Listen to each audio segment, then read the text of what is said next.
Hello students, now we will read another poem that is Rain on the Roof, written by Coates Kinley. Rain on the Roof, इससे समझ में आता है कि ये बारिश के बारे में है ये पोएम, और पोएट की छत पर जो बारिश पड़ रही है, पोएट उसका एक्सपीरियंस हम सबको इस पोएम के थ्रू कराते हैं. Now we will read the extract.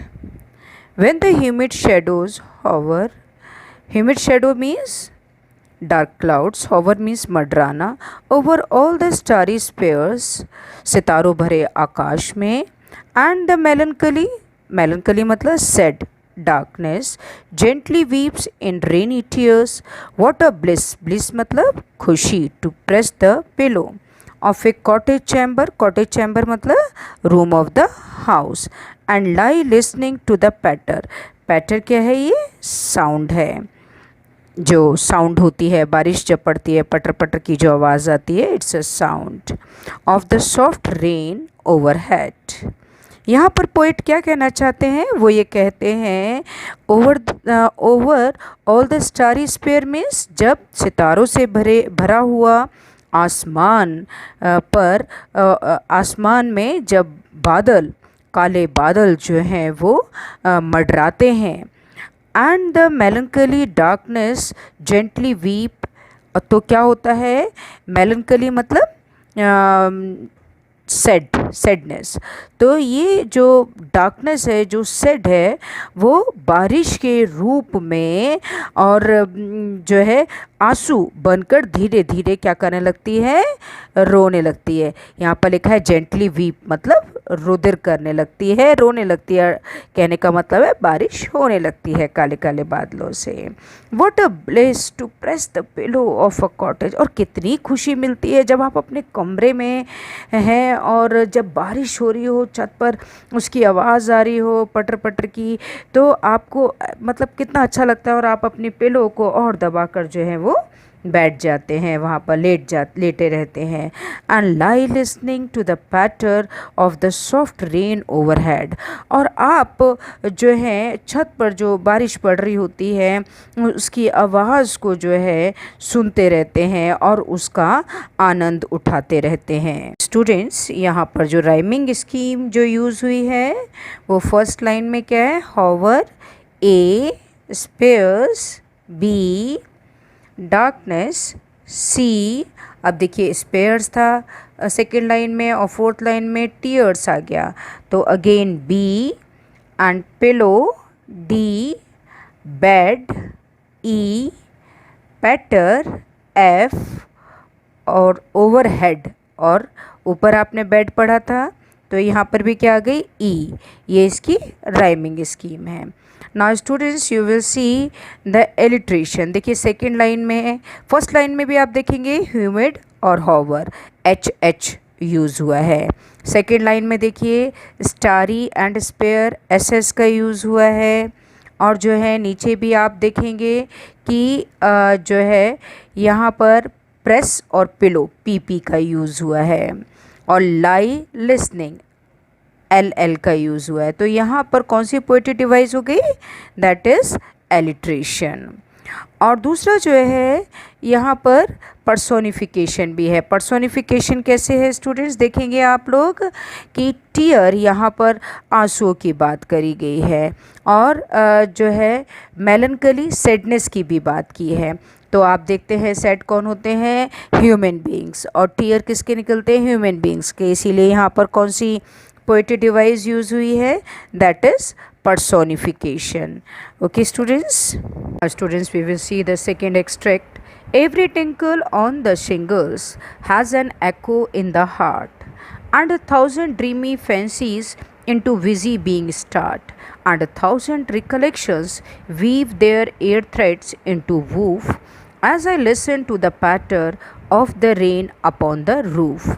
Tinkle का क्या मतलब होता है? मधुर बजने वाली आवाज़, that is light ringing sounds.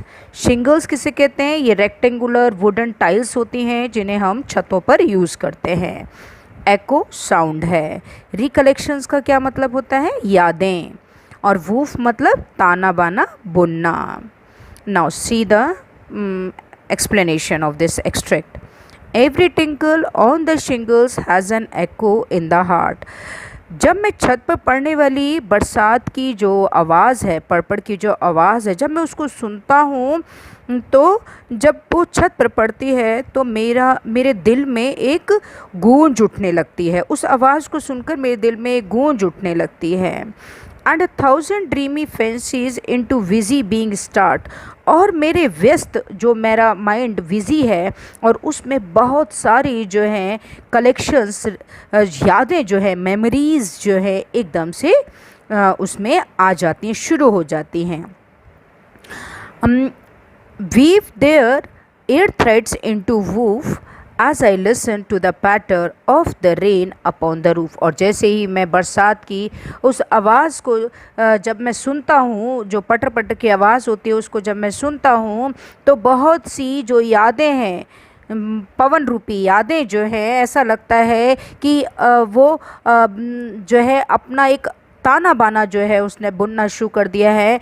Means वो यादें मेरे दिमाग में बार बार घुमड़ कर जो हैं वो आती हैं। Now students, we will see the rhyming scheme and in the second extract that is singles. A heart, B fancy, C start, और ऊपर आपने देखा था हार्ट, तो यहाँ पर भी B recollection, D woof, E patter, F roof, E। Now we will see the poetic device। इसमें alliteration poetic device है और आप देख रहे हैं इसके अंदर आप जो है फोर्थ लाइन देखेंगे तो विजी बीइंग, BB जो है अल्फ़ाबेट यूज़ हुआ है, और उसके बाद आप फोर्थ के बाद में सिक्स्थ लाइन में देखेंगे देयर और थ्रेड, तो यहाँ पर TT अल्फ़ाबेट का यूज़ हुआ है, और सबसे लास्ट में देखेंगे रेन, रूफ, RR का यूज़ हुआ है। एंड सेकेंड पोएट्री डिवाइस, इसमें पर्सोनिफिकेशन है, और आप पर्सोनिफिकेशन देखेंगे फिफ्थ लाइन में। एंड 1000 रिकलेक्शंस मतलब memories, weave their air threads into woof, वो अपनी बहुत सी यादें जो है, यादों का ताना बाना बुनता है जब बारिश पड़ती है। तो यादें क्या किसकी होती हैं? यादें जो है हमारी लिविंग थिंग्स हैं, और ये जो है जब नॉन लिविंग थिंग्स को लिविंग थिंग्स की तरह बताया जाता है तो वहाँ पर कौन सी पोएट्री डिवाइस होती है बेटा? That is personification. Students, we will see the last extract. Now in the memory comes my mother, as she used in years agone, to regard the darling dreamers ere she left them till the dawn. Oh, I feel her fond look on me as I list to this refrain which is played upon the shingles by the patter of the rain. Now students, we will see the difficult words. Dreamers means one who sees sweet dreams. Era means before. Dawn means a time before sunrise. List means listen. And refrain means repeated. किसी चीज़ को जब हम बार बार repeat करते हैं. And you will see in the first line agone also, that is past के लिए use किया है। Now will see the explanation of this. Now in memory comes my mother as she used in years agone to regard the darling dreamers ere she left them till the dawn. यहाँ पर poet की याद में कौन आ जाता है? आपने second paragraph में देखा था मेमोरीज़ के बारे में कि उसको 1000 ऑफ मेमोरीज़ माइंड में आ जाती हैं। वही मेमोरीज़ उसे अपनी माँ की याद आ जाती है जो कि अब इस दुनिया में नहीं है। उसकी माँ की याद जो है उसको आ जाती है, और जो कि उन्हें जो है जैसी डॉन होता था, डॉन मीन्स डे ब्रेक से पहले का जो टाइम होता है उसे डॉन कहते हैं, तब तक वो उन्हें सोने देती थी और उनको डिस्टर्ब नहीं करती थी। Oh I feel her fond look on me. और यहाँ पर पोएट कहता है मुझे आज भी ऐसा ही एहसास होता है कि वो मुझे देख रही हैं। क्योंकि पोएट यहाँ पर ये कहना चाहते हैं कि जैसे ही बारिश जो है छत पर पड़ती है, रूफ पर पड़ती है, तो पोएट को फिर से वही जो याद थी, जो उसकी माँ की जो मेमोरीज़ थी कि सूरज उगने से पहले जो है वो अपने बेटे को सोने दिया करती थी, वो अपने माँ की जो यादें थी, जो जो उनका व्यवहार था, वो पोएट को फिर से याद आ जाता है। फिर से जब बारिश जो है सिंगल्स पर पड़ती है, रेफरेंट मतलब रिपीट होना, जब बारिश फिर से रिपीट होती है और वो उनको सुनते हैं तो उनको अपनी माँ की फिर से याद हो आ जाती है। Now students, we will see the poetic rhyming scheme over here, that is mother A, agone B, dreamers C, dawn again B, me D, and refrain E, shingles F, rain E. And now students, we will see the poetry device over here. आप देख रहे हैं यहाँ पर first line में memory am, my am, mother am, यहाँ पर आपने देखा एम अल्फ़ाबेट का यूज़ हुआ है, और आप थर्ड लाइन में भी देखेंगे डी अल्फ़ाबेट का यूज़ हुआ है, दैट इज़ डार्लिंग ड्रीमर्स। तो यहाँ पर पोएट्री डिवाइस कौन सी यूज़ हुई है, दैट इज़ एलिट्रेशन।